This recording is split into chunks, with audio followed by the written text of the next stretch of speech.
எல்லாருக்கும் வணக்கம். Welcome to Sabesh curry kitchen. இன்றைக்கி நம்ம பார்க்க போகிறது வெறும் 3 பொருட்களை மட்டுமே வச்சு செய்யக்கூடிய ட்ரஃபல்ஸ்ன்னு சொல்லக்கூடிய சாக்லேட் வகை தான். இதை இப்போ எப்படி செய்யலான்னு பார்க்கலாம் வாங்க. இதுக்கு தேவையான பொருட்கள்: கண்டென்ஸ்ட் மில்க்னு சொல்லக்கூடிய சுவையூட்டிய பால் 3/4 கப்பில் 1, கொக்கோவா தூள் 1/4 கப்பில் 1, 1 டீஸ்பூன் வெண்ணெய். அடுத்ததாக அடிப்பிடிக்காத ஒரு பாத்திரத்தை ஸ்டவ்வில் வச்சு ஒரு மிதமான சூட்டில் ஆன் பண்ணி வச்சுக்கலாம். அது கூட எடுத்து வச்சுருக்க வெண்ணெயை சேர்த்து நல்லா அடிப்பக்கத்தில் படுற மாதிரி எல்லா பக்கமும் தேய்ச்சி வச்சுக்கலாம்.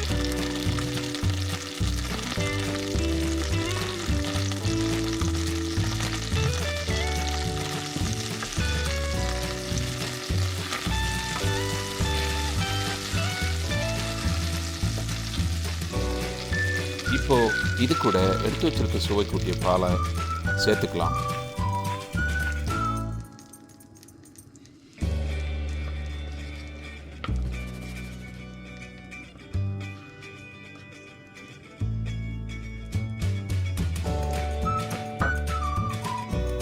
அடுத்ததாக இந்த பால் கலவையை கொஞ்சம் கொதி வர்ற வரைக்கும் நல்லா கிண்டி விட்டுக்கிட்டே இருக்கணும்.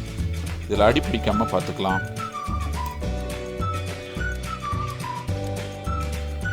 இப்போது பால் கொஞ்சமாக கொதிக்க ஆரம்பிச்சிடுச்சு.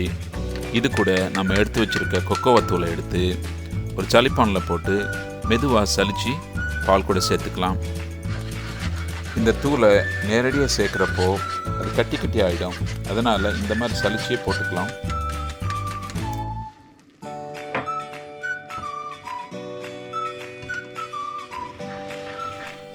இந்த கொக்கோவா தூளை பால் கூட நல்லா சேர்கிற மாதிரி கலந்து விட்டுக்கிட்டே இருக்கணும்.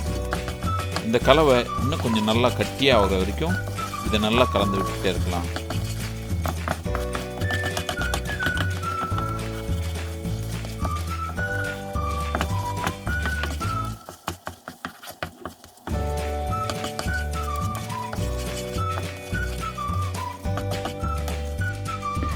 இப்போ பாருங்கள், ரொம்ப நல்லா கட்டி ஆகிடுச்சு. இப்போது நீங்கள் ஸ்டவ் ஆஃப் பண்ணிக்கலாம். ஆஃப் பண்ணிவிட்டு அப்படியே வச்சு அந்த சூட்லேயே இன்னமும் நல்லாவே கலக்கி விட்டுக்கிட்டே இருங்க. இப்போது இந்த சாக்லேட் கலவை ரொம்ப நல்லா கெட்டியாக தயாராகிடுச்சு. இதை ஒரு பவுலில் கொஞ்சமாக வெண்ணெய் தடவி அதில் மாற்றி வச்சுக்கலாம். மாற்றி வச்சு ஒரு 30 நிமிஷம் ஆற வச்சிடலாம். பாருங்கள், இந்த சாக்லேட் கலவை இப்போ ரொம்ப நல்லா தயாராகிடுச்சு. இதை எடுத்து நீங்கள் உங்களுக்கு தேவையான வடிவத்தில் அதை பிடிச்சி வச்சுக்கோங்க.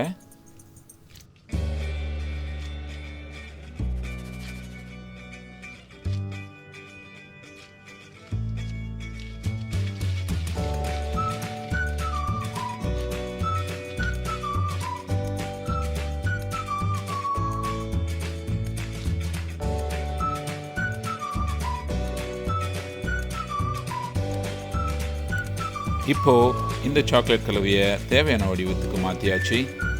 கடைசியாக இது மேலே இன்னும் கொஞ்சம் கொக்கோவா தூளை எடுத்து லேசாக தூவி விட்டுக்கோங்க.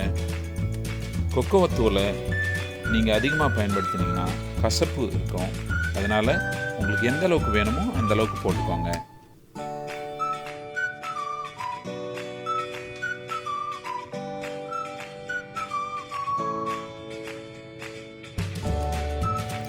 இப்போ பாருங்கள், ரொம்பவுமே சுலபமாக ரொம்ப சுவையான இந்த ட்ரஃபல்ஸ் தயாராகிடுச்சு.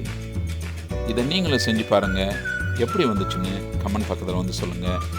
இந்த வீடியோ பிடிச்சிருந்தா சபேஷ் கரி கிச்சன் சேனலுக்கு சப்ஸ்கிரைப் பண்ணுங்கள். இந்த வீடியோ பார்த்ததுக்கு நன்றி.